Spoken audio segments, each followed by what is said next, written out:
الحمد لله رب العالمين والصلاة والسلام على سيد المرسلين وعلى آله وأصحابه أجمعين. أما بعد، فقد قال الله تعالى في القرآن العظيم وفي الفرقان المجيد: فأعوذ بالله من الشيطان الرجيم. بسم الله الرحمن الرحيم. ولقد نصركم الله ببدر وأنتم أذلة فاتقوا الله لعلكم تشكرون. صدق الله العظيم العظيم. சங்கை பொருந்திய அல்லாஹ்வின் நல்லடியார்களே, அல்லாஹ்வின் மாபெரும் கிருபையால் இன்று நாம் பார்க்க இருக்கக்கூடிய குர்ஆனுடைய வசனத்தின் விளக்கம் என்று கூட சொல்லலாம். இன்னொரு புறம் சொல்ல போனால், புனிதமிகு பத்ர் சஹாபாக்களின் நினைவு நாளான இன்றைய தினம் அந்த பத்ர் சஹாபாக்கள் இஸ்லாத்திற்காக என்ன தியாகம் செய்தார்கள், பத்ர் போரினுடைய அடிப்படை காரணம் என்ன, பத்ர் போரில் அல்லாஹ்வுடைய நேரடியான உதவி எப்படி கிடைக்கப் பெற்றது, பத்ர் போரில் அல்லாஹ் கொடுத்த அற்புதங்கள் என்ன, அதில் நமக்கு கிடைக்கக்கூடிய பாடம் படிப்பினை என்ன என்பதை பற்றி முதலில் பார்க்க இருக்கிறோம். பத்ர் இன்றைய தினம் சஹாபாக்களுடைய நினைவு நாள். உலக வரலாற்றையே திரும்பி பார்க்க வைத்த மாபெரும் போர் என்பது பத்ர் போர். நமக்கெல்லாம் தெரிந்தது, ஒரு 313 சஹாபாக்கள் 1000க்கும் மேற்பட்ட எதிரிகளை நிராயுதபாணிகளாக வீழ்த்தினார்கள், வென்றெடுத்தார்கள் என்று நினைப்போம். ஆனால் அதையெல்லாம் தாண்டி சொல்ல வேண்டும் என்றால், பத்ர் போர் முடிந்த களத்தில் மிகப்பெரிய நாடாக பார்க்கப்பட்ட, தற்போது பேச வேண்டும் என்றால் இப்படி பேசலாம், ரோம் பார்சிகம் எல்லாம் வல்லரசாக அன்று காணப்பட்ட பார்சிக ரோம் எல்லாம் பார்த்து பயந்து போனது பத்ருடைய களத்தில் இஸ்லாமியர்களுக்கு வெற்றி என்பதை. எப்படி இந்த வெற்றி கிடைத்தது என்பதை நினைத்து தடுமாறி போனார்கள். பத்ருக்கு பின்னால் இஸ்லாமியரிடம் மோதுவதற்கு யாருக்கும் தைரியமும் தெம்பும் வரவில்லை. காரணம், ஒரு போர் நடக்கிறது என்றால் அந்த போருடைய ஆயுதங்களை கவனித்தும், அந்த போரில் இடம்பெறக்கூடியவருடைய எண்ணிக்கைகளை கவனித்தும், அந்த போரில் அவருடைய சக்தியை கவனித்தும் தான் போர் வெற்றியா தோல்வியா என்று தீர்மானிக்கப்படும்.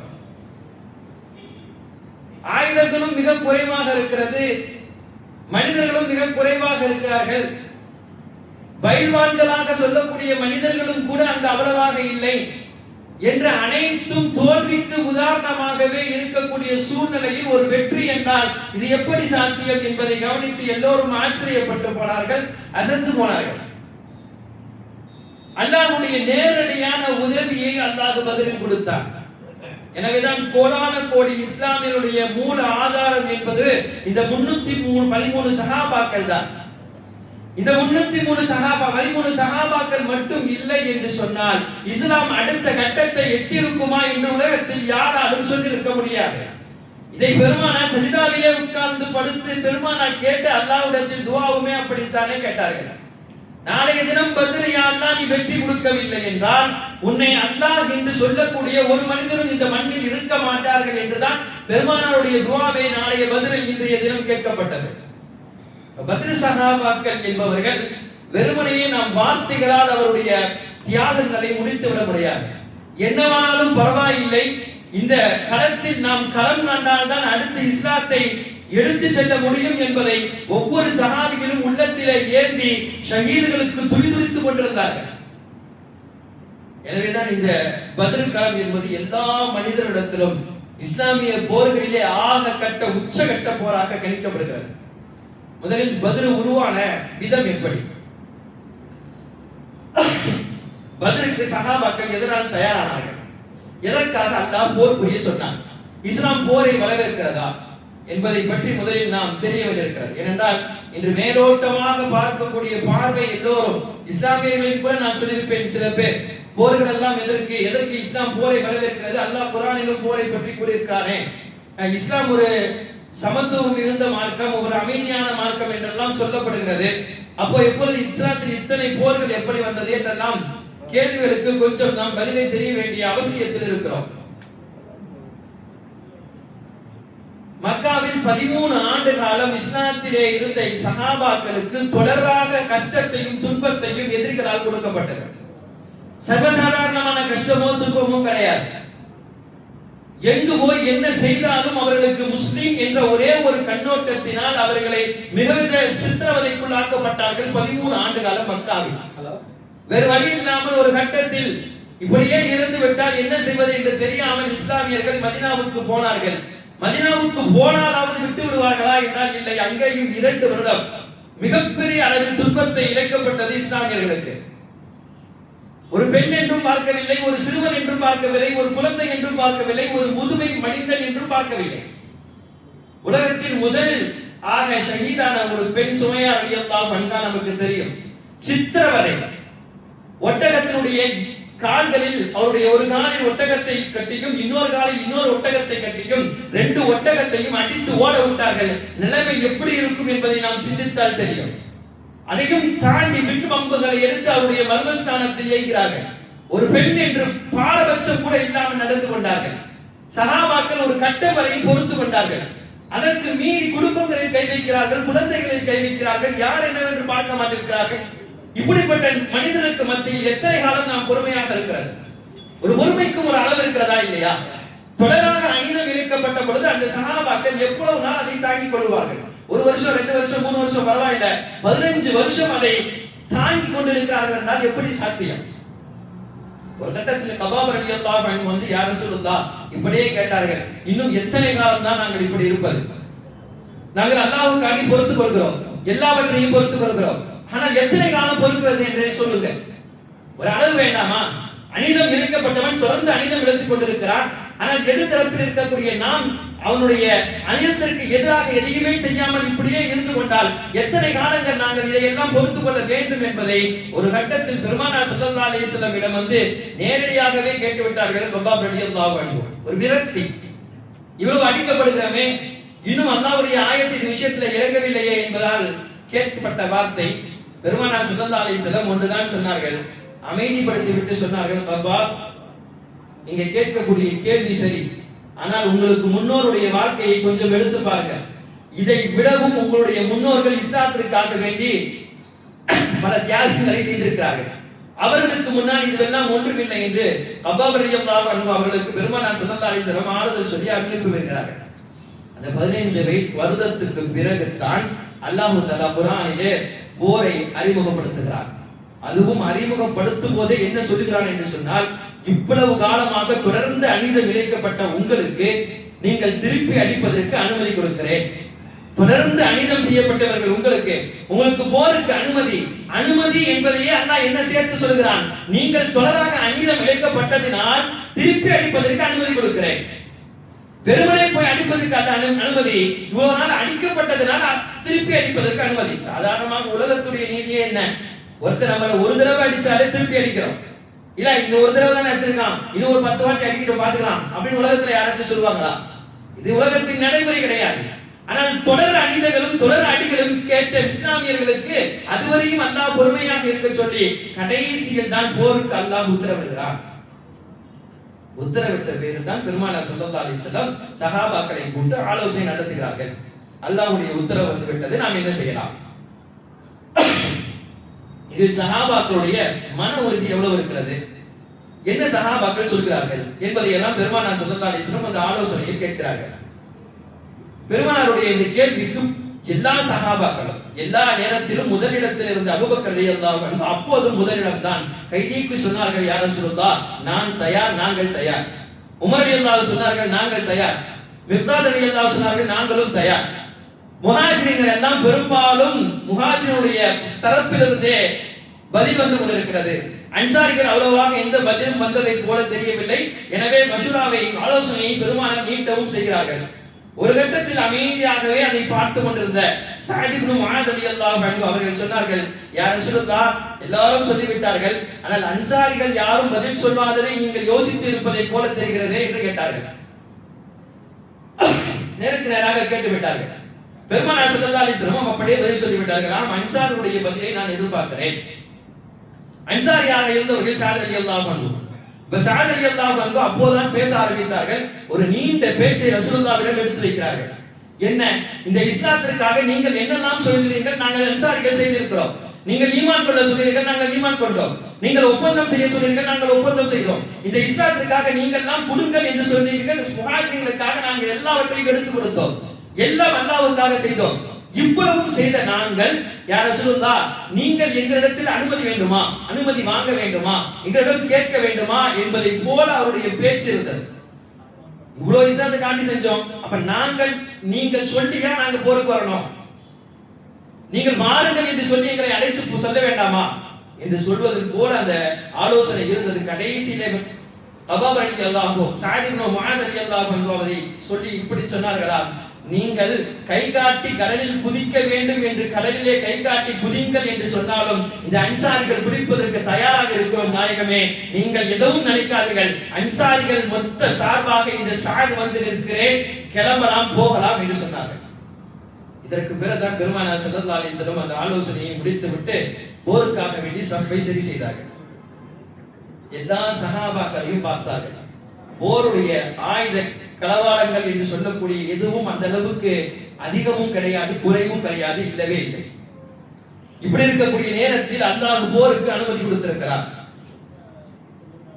சஹாபாக்கள் ஆனால் உறுதியாக இருந்தார்கள். காரணம், இது அல்லாஹ்வுடைய உத்தரவு, நம்முடன் நாயகம் ஸல்லல்லாஹு அலைஹி வஸல்லம் இருக்கிறார்கள், எனவே தோல்விக்கு வாய்ப்பில்லை என்பதாக சஹாபாக்களுடைய உள்ளத்தில், எல்லோருடைய உள்ளத்திலும் ஒரு ஆழமான உறுதி இருந்தது. ஒரு ஒட்டகத்தில் 3 சஹாபாக்கள் பயணித்தார்கள். பெருமானார் ஸல்லல்லாஹு அலைஹி வஸல்லம் கூட ஒரு ஒட்டகம் அல்ல. பெருமானார் முதலில், அடுத்து அலி ரலியல்லாஹு, அடுத்து அபூ லூபாபா ரலியல்லாஹு அன்ஹு, 3 சஹாபாக்கள், 3 பேர் ஒரே ஒரு ஒட்டகத்தில். மொத்த போரிலே ஒருவர் குதிரையை கையில் வைத்திருக்கிறார். அப்ப என்னதான் போருடைய தடங்களாக அவர் வைத்திருந்தார்கள், ஒன்றும் கிடையாது. ஆனால் எல்லா சஹாபாக்களுக்கும் ஒரு உறுதி என்னவென்றால், இந்த களத்தில், பத்ர் களத்தில் என்னுடைய உயிர் ஷஹீதாக வேண்டும், நான் இஸ்லாத்துக்காக போக வேண்டும். இதை எல்லா சஹாபாக்களும் உள்ளத்தில் உறுதி கொண்டிருந்தார்கள். ஸஅத் ரலியல்லாஹு அன்ஹு என்று சொல்லக்கூடிய ஒரு சஹாபி, ரசூலுல்லாஹ் அந்த சஃப் அப்படியே சரி பண்ணி கொண்டு வந்தார்கள். இப்ப இந்த ஸஅத் ரலியல்லாஹு அன்ஹு மட்டும் கொஞ்சம் முன்னாடி வந்திருந்தார், கொஞ்சம் வயிறு பெரிதாக இருந்தது. ஆனால் ரசூலுல்லாஹ் கொஞ்சம் உள்ளே போக என்று விரலை வைத்து கொஞ்சம் லேசாக அப்படி தட்டினார்கள், குத்தினார்கள். ரசூலுல்லாஹ்வுடைய சொல்லுக்கு அவர் கொஞ்சம் பின்னால் போனார். ரசூலுல்லாஹ் அந்த சஃப் முழுக்க பார்த்துட்டு திரும்பினாங்க. திரும்பும் பொழுது நாயகத்திற்கே ஒரு உள்ளத்தில் ஓட்டம், நம்ம அவரை கொஞ்சம் சரி பண்ணுவதற்காண்டி குத்துணுமே, அவருக்கு கொஞ்சம் இடையூறா இருந்திருக்குமோ, ஏதாவது துன்பம் தந்திருக்குமோ. எந்த இடத்துல போரை சரி செய்யக்கூடிய சஃப்லே ரசூலுல்லாஹ்வுக்கு கவலை. யோசிக்க வேண்டும், ஒரு முஸ்லீமை எந்த விதத்தில் கொஞ்சம் அனுசரணை இல்லாமல் நடந்து கொண்டாலும் அந்த விஷயத்தில் ரசூலுல்லாஹ் அவ்வளவு பயந்தார்கள். பயந்தது மட்டுமல்ல, உடனே வந்து கேட்டார்களாம், ஸஅத், நான் உங்களை பிடித்து லேசியா குத்தினேனே, அது உங்களுக்கு ஏதாவது நோய்வினை கொடுத்ததா, ஏதாவது கொஞ்சம் உங்களுக்கு துன்பம் கொடுத்ததா? கொடுத்தது என்றால் சொன்னால் நீங்கள் சொல்லுங்கள், மறுபடியும் என்னை நீங்கள், நான் உங்களை செய்ததை போல எனக்கு நீங்கள் செய்யுங்கள் என்றார்கள். சஹாபாக்கள் எல்லாம் ஆச்சரியப்பட்டார்கள். எல்லா சஹாபாக்களும் ரசூலுல்லாஹ்வுடைய கரம் என் மீது படுமா என்பதை ஆவலுடன் எதிர்பார்த்து கொண்டிருக்க நேரத்தில் பெருமானார் இந்த சஹாபியிடம் இவ்வளவு பேச வேண்டுமா, என்ன செய்து விட்டார்கள் நாயகம் என்று யோசிக்கும் பொழுது ஸஅத் ரலியல்லாஹு அன்ஹு சொன்னார்களாம், ஆம் யா ரசூலுல்லாஹ், எனக்கு அது கொஞ்சம் துன்பத்தை கொடுத்தது, எனக்கு கொஞ்சம் வலிச்சிச்சுதான், நான் மறுபடியும் செய்யதான் போறேன் என்று அந்த சஹாபி சொன்னவுடன் சஹாபாக்களுக்கு கோபம். என்ன பேசுகிறார்? போர் கட்டத்திலே, போருக்கு தயாராக இருக்கக்கூடிய நேரத்திலே ரசூலுல்லாஹ் இப்படி செய்து விட்டார்களே என்பதற்காக வந்து கேட்கிறார்கள். இவர் என்ன சொல்லியிருக்க வேண்டும், என்ன சொல்கிறார்?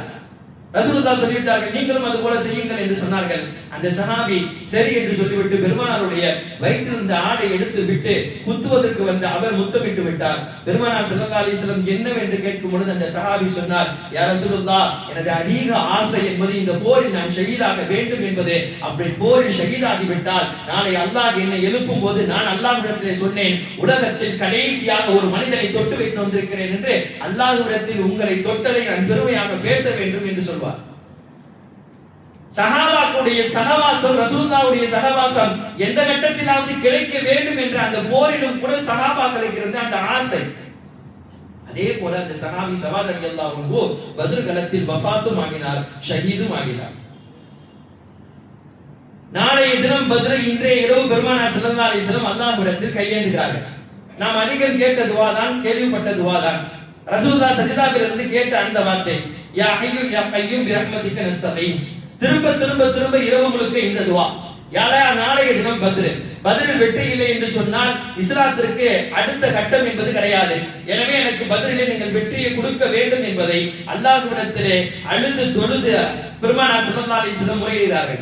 ஒரு கட்டம் வரையும் பார்த்திருந்த அபூபக்கர் ரலியல்லாஹு அன்ஹு அதற்கு மேல் பார்க்க முடியவில்லை. எவ்வளவுதான் சிறுதாவில் இருப்பார் பெருமானார் ஸல்லல்லாஹு அலைஹி வஸல்லம். போய் அபூபக்கர் ரலியல்லாஹு தேற்றினார்கள் நாயகத்தை, யா ரசூலுல்லாஹ் நீங்கள் யார்? அல்லாஹ் உங்களுக்கு எவ்வளவு பெரிய அந்தஸ்தை கொடுத்திருக்கிறான், நீங்கள் கேட்டு அல்லாஹ் இதை கொடுக்காமல் இருப்பானா?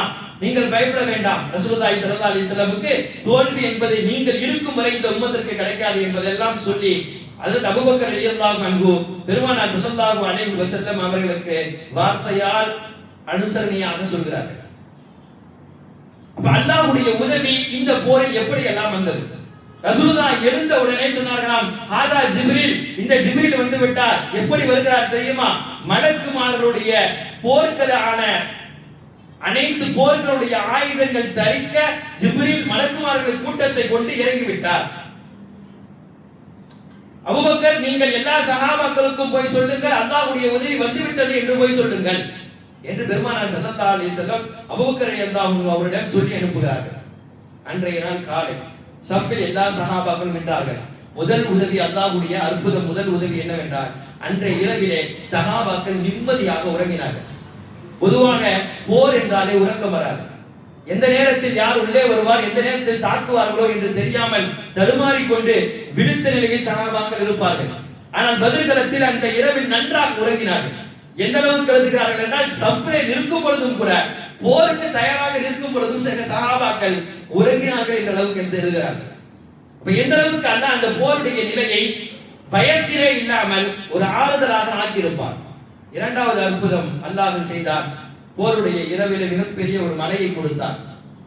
ஏனென்றால் முஸ்லிம்கள் இருக்கக்கூடிய அந்த இடம் என்பது புதைகுடியாக இருந்தது. அல்லாஹ் கொடுத்த இந்த மலையின் காரணமாக எதிரினுடைய தரப்பில் அது புதைகுடியாகி இஸ்லாமியருடைய பக்கத்திலே சஹாபாக்கள் இருந்த அந்த இடத்தை மேடு ஆக அல்லாஹ் ஆக்கிவிட்டார். மலக்குமார்கள் ஜிப்ரீல் அலைஹிஸ்ஸலாமுடன் அனைத்து மலக்குமார்களையும் அல்லாஹ் வானத்திலிருந்து இறக்குகிறான். குர்ஆன் சொல்கிறது, ஒரு வகையில் 1000 பேர், 3000 பேர், 5000 பேர் ஆயுதங்கள் தெரிக்க இறங்குகிறார்கள் பூமியிலே.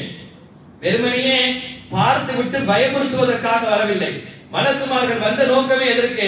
முழுக்க போரிடுவதற்காக வந்தார்கள். ஹுனைன்ற ஒரு போர் இருந்துச்சு. அந்த போர்ல வெறுமனே மலக்குமார்களை சப்பு சப்பாக அல்லாஹ் வைத்து பயன்படுத்துவதற்காகவே வைத்தார். ஆனால் இந்த பத்ர் அப்படி கிடையாது. முழுக்க முழுக்க வந்து அவர்கள் போரிடுவதற்காகவே மலக்குமார்களை அல்லாஹ் பத்ரிலே வர வைத்தார். போரிட்டார்கள்.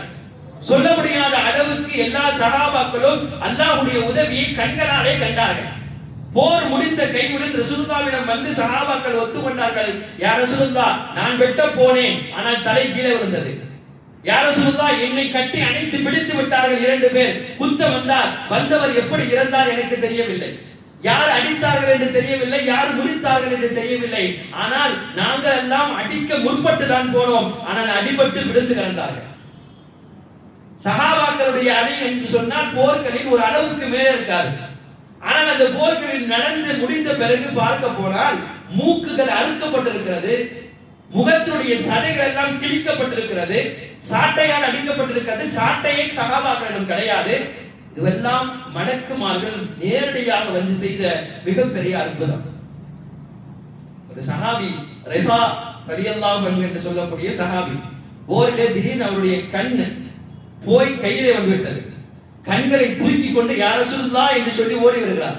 பெருமானார் ஸல்லல்லாஹு அலைஹி வஸல்லம் கண்ணை வாங்கி இந்த பிளாஸ்டிக்கை ஒட்ட வைக்கிற மாதிரி அவருடைய கண்ணை ஒட்ட வைத்து அனுப்புகிறார்கள். ஒட்ட வைத்த கண்ணிற்கு பின்னால் அவர் பல காலங்கள் அந்த கண்ணை கொண்டு வாழ்ந்தவர் சொன்னார், முன்னால் இருந்த கண்ணுக்கும் வந்து ஒட்ட வைத்த கண்ணுக்கும் எந்த வித்தியாசமும் கிடையாது. பெருமானார் கொடுத்த அந்த கண்களால் எனது ஆயுட்காலத்தை நான் கழிக்கிறேன். பல அற்புதங்களை நேரடியாக சஹாபாக்கள் அப்படியே பார்த்தார்கள். அப்ப அந்த ஈமானில் ஒரு பெரிய உறுதி வரும். உகாஷா ரலியல்லாஹு அன்ஹு ஒரு தடவை போர் போனாங்க, அடுத்து வாள் உடைந்து கொண்டே இருந்தது. யா ரசூலுல்லாஹ், என்ன செய்வது? அடுத்து வாள் உடைந்து கொண்டே போகிறது. பெருமானார் ஸல்லல்லாஹு அலைஹி வஸல்லம் பக்கத்தில் இருந்த ஒரு கட்டையை தூக்கி போட்டார்கள். கட்டையை பிடித்து அங்கே போரை கையாண்டு கொண்டிருக்கிறார்கள் உகாஷா ரலியல்லாஹு அன்ஹு. ஒரு கட்டம் ஒருவர் வந்தார், இன்னொரு கட்டம் இன்னொரு வந்தார். இரண்டு பேரையும் ஒரே கட்டையால் பார்த்து கொண்டிருக்கும் பொழுது இன்னொருவர் அங்கிருந்து வருகிறார். இங்கிருந்த கட்டையை தூக்கி அங்கு அடிக்க இங்க போர் புரிந்து கொண்டிருக்கிறார்கள். என்ன ஆச்சரியம்! கட்டை அடித்து விட்டு திரும்ப வருகிறது அவருடைய கைக்கு. கட்டை திரும்ப வருகிறது. இந்த ரிமோட் கண்ட்ரோல் போட்டா திரும்ப வருங்க. அல்லாஹ் அப்படி உதவியை நேரடியாக கொடுத்தான். உக்காஷா ரலியல்லாஹு அன்ஹு சொல்வார்களாம், அதற்கு பிறகு எனக்கு வாளை யார் கொடுத்தாலும் நான் வாங்க மாட்டேன். வாள் என்ன செய்யும், ஒரு முறை மட்டும். ஆனால் நாயகம் சொல்லிக் கொடுக்க இந்த கட்டை என்பது எனக்கு எதிரிகளை அடித்து திரும்ப எனது கைக்கு வரும். 1000 வாள்களை விட எனக்கு இந்த ஒரு கட்டை போதும் என்று சொல்வார்கள். அப்படி அல்லாஹ் உதவிக்கு மேல் உதவியாக நேரடியாக கொடுத்தது என்பது இந்த பத்ர் களத்தில் அல்லாஹ் கொடுத்தான். குறிப்பாக ஒரு மனிதனை பற்றி சொல்ல வேண்டும் என்று சொன்னால் அபூ ஜஹீல். இவன் தான் மொத்த பேருடைய தலைமை. பெருமானாரை செய்ய முடியாத அளவுக்கெல்லாம் இவன் தான் வேதனை செய்தான். சொல்ல போனால் பெருமானார் ஜீவித்த காலத்திலே ரசூலுல்லாஹ் மக்காவில் இருக்கக்கூடிய அந்த சமயம் பெருமானார் தொழுது கொண்டிருக்கும் பொழுது பிரசவமான ஒட்டகத்தினுடைய குடல்களை எடுத்து கொண்டு போய் மேலே போட சொன்னார். உலகத்தில் எந்த தலைவருக்கும் இடாத மிகப்பெரிய வேதனை ரசூலுல்லாஹ்வுக்கு அங்கு கொடுக்கப்பட்டது. அசிங்கங்கள், மிகப்பெரிய அளவுக்கு உண்டான எடை கொண்ட அந்த குடல் ரசூலுல்லாஹ் சஜ்தாவிலிருந்து எழுந்திருக்க முடியவில்லை. கபாப் ரலியல்லாஹு பார்த்து கொண்டிருக்கிறார்கள். போனால் அடிப்பார்கள். வேறு வழி இல்லாமல் வீட்டிற்கு போய் அங்கிருந்த சிறுமி ஒரு 7 வயது ஃபாத்திமா ரலியல்லாஹு அன்ஹா அவரிடம் சொன்னார்களாம், ஃபாத்திமா ரலியல்லாஹு அன்ஹா சிறுமியாக இருந்தாலும் எனது தந்தை என்று சொல்லி ஓடி வந்து பிஞ்சு கைகளால் தள்ள முடியாமல் அந்த நசுத்தங்களை எல்லாம் தள்ளிவிட்டு பெருமானார் ஸல்லல்லாஹு அலைஹி வஸல்லம் எழுந்திருக்கும் பொழுது கீழே உட்கார்ந்த பெருமானார் ஸல்லல்லாஹு அலைஹி வஸல்லம் அந்த ஃபாத்திமா ரலியல்லாஹு அன்ஹாவை கட்டி அணைத்துக் கொள்வார்கள். கட்டி அணைத்து அழுதவுடன் ஃபாத்திமா ரலியல்லாஹு அன்ஹா அழுகையை துடைத்து விடுவார்கள். உலகத்தில் இது மாதிரியான ஒரு நிலை எந்த தலைவருக்கும் ஏற்படவில்லை. உலகமே நிமிர்ந்து பார்க்கக்கூடிய முஹம்மது ஸல்லல்லாஹு அலைஹி வஸல்லமுக்கு இவ்வளவு இழிவாக அபூ ஜஹீல் நடத்தினான். எந்த அளவுக்கு ஒரு 6 பேர் சேர்ந்து இந்த காரியத்தை நடத்தினார்கள். ஒருவருக்கு மேல் ஒருவர் சாய்ந்து கொண்டு சிரித்தார்கள். அவர்களுக்கு மத்தியிலே பேசிக் கொண்டார்கள். இந்த 6 பேரையும் பெருமானார் அந்த இடத்திலிருந்து எழுந்து சொன்னார்களாம், உங்களை ஒரு நாள் நான் பார்ப்பேன், அந்த நாள் அது உங்களுக்கு மிக கடுமையாக இருக்கும் என்று சொன்னார்கள். அது பத்ர் களத்தில் அமைந்தது. பத்ருக்கு செல்வதற்கு முன்னாலே ரசூலுல்லாஹ் சொன்னார்களாம், அபூபக்கர் ரலியல்லாஹு அபூபக்கர் இந்த இடத்தில் அபூ ஜஹீல் வீழ்ந்து கிடப்பான், இந்த இடத்தில் உதுபா இருப்பான், இந்த இடத்தில் ஷைபா இருப்பான் என்று ஓடிட்டு பெருமானார் யாரெல்லாம் பத்ரிலே களத்திலே மிக பெரிய அளவுக்கு உக்கிரகமாக கொலை செய்யப்படுவார்கள் என்பதை பெருமானார் ஸல்லல்லாஹு அலைஹி வஸல்லம் வட்டமிட்டு காட்டினார்கள். அதுபோலே நடந்தது. 2 சிறுவர்கள், முஆத் முஅப்பித் என்று சொல்லக்கூடிய சிறுவர்கள் பத்ர் களத்திலே தேடி போகிறார்கள். யாரை? மொத்த பத்ர் களத்தையும் திருப்பி போட வேண்டும் என்று எதிரிகளின் தலைவனாக இருக்கக்கூடிய அபூ ஜஹீலை தேடி போகிறார்கள். அப்துல் ரஹ்மான் இப்னு அவுஃப் ரலியல்லாஹு வந்தவுடன் அவரிடம் கேட்கிறார்களாம், யார் அபூ ஜஹீல்? யார் இந்த அபூ ஜஹீல்? ரசூலுல்லாஹ்வை பற்றி அவன் தவறாக பேசுகிறானாமே, அவன் ரசூலுல்லாஹ்வுக்கு பல துன்பங்களை கொடுத்தானாமே, உண்மையா? அவனை நான் பார்க்க வேண்டும். அப்துல் ரஹ்மான் இப்னு அவுஃப் ரலியல்லாஹு சிரித்துட்டே சொன்னாங்க, இந்த காலத்துல எல்லாம் அபூ ஜஹீலை நீங்க சந்திக்க முடியாது, அவனுடைய வீரம் தனி, அவனை நீங்கள் நெருங்க முடியாது என்றெல்லாம் சொல்லும் பொழுது முஆத் முஅப்பித் சொல்வார்களாம், நாங்கள் கேட்கவில்லை, அவனுடைய வீரத்தை பற்றி கேட்கவில்லை, உங்களால் அபூ ஜஹீலை காட்ட முடியுமா முடியாதா? அப்துல் ரஹ்மான் இப்னு அவுஃப் ரலியல்லாஹு சொல்வார்களாம், அங்க போய் சண்டை போட்டுருக்கான் பார், அவன்தான் அபூ ஜஹீல், அவன்தான் அபூ ஜஹீல், நீங்கள் செல்லுங்கள், நாங்கள் பார்த்துக் கொள்கிறோம். சொன்னது 2 சிறுவர்கள். இந்த ஈமானுடைய உரத்தை இந்த சஹாபாக்கள் எப்படி கொடுத்திருப்பார்கள்? ரசூலுல்லாஹ் என்றால் ஒரு சிறு பிள்ளையும் கூட உயிருக்கு உயிராக இருக்கிறது என்றால் அந்த பெருமானார் ஸல்லல்லாஹு அலைஹி வஸல்லம் வாழ்ந்து காட்டிய நடைமுறை சஹாபாக்களிடம் எவ்வளவு இருந்தது, அதை எப்படியே பிள்ளைகளுடைய உள்ளத்தில் பதிந்து வைத்திருந்தார்கள். சொன்ன மாத்திரத்திலே இங்கிருந்து பராந்துகளை போல போனார்கள் என்று எழுதுகிறார்கள். எப்படி பறப்பார்கள் என்றால், ஏறி ஒருவன் அவனுடைய கழுத்தை பிரித்து நெருக்கினார் ஒரு சிறுவர், இன்னொருவர் முன்னாடி வந்து சரமாரியாக கையில் வைத்திருந்த ஆயுதங்களை வைத்து அடி அடின்னு அடித்தார். ஒரு கட்டத்தில் இருவரும் செய்து அவனை கீழே தள்ளி மேலே ஏறி ஒருவன் காலை பிடிக்க, இன்னொருவன் தலையை பிடிக்க, அடி என்று அடிக்க, கொத்துருமாக புடையுருமாக அபூ ஜஹீல் அங்கு கிடந்தான். பார்த்த முஆத் முஅப்பித் சொன்னார்கள், உலகத்தில் இவனை போல் பெரியவன் யாரும் இல்லை என்று சொல்கிறார்கள். ரசூலுல்லாஹ்வை பேசிய இவனை நாங்கள் கொன்று விட்டோம் என்று சொல்லி அந்த இடத்தை விட்டு நகர்ந்து போனார்கள். ஆனால் அவன் கொலை செய்யப்படவில்லை. இப்னு மஸ்ஊத் ரலியல்லாஹு வந்து பார்க்க கொத்துருமாக புடையுருமாக அவன் துடிதுடித்துக் கொண்டிருக்கிறான். பார்த்தவர்களுக்கு அவர்களுக்கும் படித்திருக்க வேண்டும். இவன் செய்த மிகப்பெரிய ஆபத்துகளை போல வேறு யாரும் செய்யாத அளவுக்கு இவன் சஹாபாக்களுக்கு தொந்தரவு கொடுத்திருக்கிறான். எனவே இப்னு மஸ்ஊத் ரலியல்லாஹு அன்ஹு ஒரு கத்தி எடுத்து அவன் தலையை வெட்டினார்கள். வெட்டப்பட்ட கூடிய கடைசி நேரத்தில் அவன் சொன்னான், கொத்துருமாக உயிருமாக சொன்ன வார்த்தை, அல்லாஹ் உன்னை போன்ற தாழ்த்தப்பட்டவனின் மூலமாகத்தான் எனது உயிரை எடுக்க வேண்டுமா? எனது உயிரை எடுக்க உயர் ஜாதியில் யாராவது வர வேண்டாமா என்று சாகும் நேரத்திலும் கூட மமைதை கொண்டான் அபூ ஜஹல் என்று எழுதுவார்கள். அல்லாஹ் ஒரு கட்டத்தில் இஸ்லாமியர்களுக்கு மிகப்பெரிய வெற்றியை இந்த பத்ரின் மூலமாக எல்லாவரையும் தோற்கடிக்கப்பட்டு பத்ர் களத்தில் இந்த ஷஹீதான சஹாபாக்கள் 14 பேர், கைதியானவர்கள் 70 பேர் எதிரிகள், 70 பேர் கொலை செய்யப்பட்டார்கள். மீதி இருந்த அனைவரும் ஓடிவிட்டார்கள். பொதுவாகவே நாம் சொல்வது பத்ர் ஷுஹதாக்கள் என்று சொல்கிறோம். 313 பேர் பத்ர் ஷுஹதாக்கள் என்றால் 313 பேரும் பத்ரிலே ஷஹீதாகவில்லை. ஷஹீதானவர்கள் 14 பேர் தான். ஆனால் நாம் அதனுடைய சிறப்பை கருதினால் 313 பேர் சஹாபாக்களை மொத்தமாக பத்ர் சஹாபாக்கள், பத்ர் ஷுஹதாக்கள் என்று சொல்வோம். எனவே பத்ர் களம் நமக்கு கற்றுக்கக்கூடிய மிகப்பெரிய பாடம், யா அய்யுஹல்லதீன ஆமனு ஸ்தஈனு பிஸ்ஸப்ரி வஸ்ஸலாம். இந்த இரண்டையும் சஹாபாக்கள் கையில் எடுத்தார்கள். தொழுகை, பொறுமை, இந்த இரண்டினால் அல்லாஹ் அந்த சஹாபாக்களுக்கு மிகப்பெரிய வெற்றியை கொடுத்தான். எனவே நாம் அதிகமாக தொழுவதுடன் பொறுமையாக இருக்கும் பொழுது கண்டிப்பாக அந்த சஹாபாக்களுக்கு எப்படி வெற்றியை கொடுத்தானோ பல கட்டத்தில் நாம் கேட்கக்கூடிய துஆவுக்கும் அல்லாஹ் பொறுமையாக இருப்பதன் மூலம், அதிகம் கேட்பதன் மூலமாக பதிலளிக்கிறார். பெருமானார் ஸல்லல்லாஹு அலைஹி வஸல்லம் எல்லா கட்டத்திலும் பத்ர் சஹாபாக்களை முன்னிறுத்தினார்கள். எதை செய்ய வேண்டுமானாலும் முதலில் ரசூலுல்லாஹ் அந்த கூட்டத்தில் பத்ர் சஹாபி யாராவது இருக்கிறார்களா என்று கேட்பார்கள். பத்ர் சஹாபி இருந்தால் முன்னுரிமை பத்ர் தான், பத்ர் சஹாபிக்கு தான். அவர் இல்லாத கட்டத்திலே முஹாஜிரை அழைப்பார்கள். அடுத்தபடியாக ஹுதைபியா உடன்படிக்கையில் இருந்த சஹாபியை அழைப்பார்கள். இப்படி முதல் கட்டம் எல்லாவற்றிலும் பெருமானார் ஸல்லல்லாஹு அலைஹி வஸல்லம் அதிகம் முன்னுரிமை கொடுத்தது பத்ர் சஹாபாக்களுக்கு மட்டும்தான். எனவே பத்ர் சஹாபாக்களுடைய இந்த நினைவு நாளை நாம் அதிகமாக அவர்களுக்கு அல்லாஹ்விடத்தில் அவர்களுக்காக துஆ செய்ய வேண்டும். பெருமானார் ஸல்லல்லாஹு அலைஹி வஸல்லம் அவர்களுக்காக சொல்லப்பட்ட நன்மைகளும் அவர்களுக்காக சொல்லப்பட்ட ஏராளமான சிறப்புகளும் ஏராளம் இருக்கிறது. எல்லா நூட்களில் எல்லாம் மிக அதிகமாக எழுதுகிறார். என்ன தேவையானாலும் பத்ர் சஹாபாக்களுடைய பெயரை குறிப்பிட்டு நீங்கள் அல்லாஹ்விடத்தில் துஆ செய்தால் அந்த துஆவை அல்லாஹ் கபூல் செய்து கொள்வான் என்று இருக்கிறது.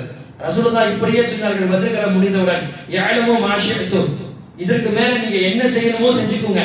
என்ன அர்த்தம்? இதுக்கு மேல அல்லாஹ் உங்களை கேள்வி கேட்க மாட்டான். பத்ர் களத்தை முடிந்து சஹாபாக்களுக்கு ரசூலுல்லாஹ் இந்த சுப செய்தியை சொன்னாங்க.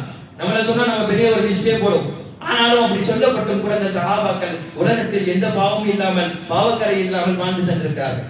எனவே அவருடைய வாழ்க்கையிலிருந்து நாம் அதிகம் படிப்பினை பெற கடமைப்பட்டிருக்கிறோம். முடிந்த அளவுக்கு இன்றைய தினம் அதிகமாக அவர்களுக்காக நாம் துஆ செய்வோம். வருங்காலத்தில் அந்த பத்ர் சஹாபாக்களுக்கு அல்லாஹ் எப்படி ஈமானையும் யகீனையும் கொடுத்தானோ அதுபோல நம்மளுடைய ஈமானையும் அல்லாஹ் உறுதிப்படுத்துவானாக. வாஹிரு தஅவானா அல்ஹம்துலில்லாஹி ரப்பில் ஆலமீன்.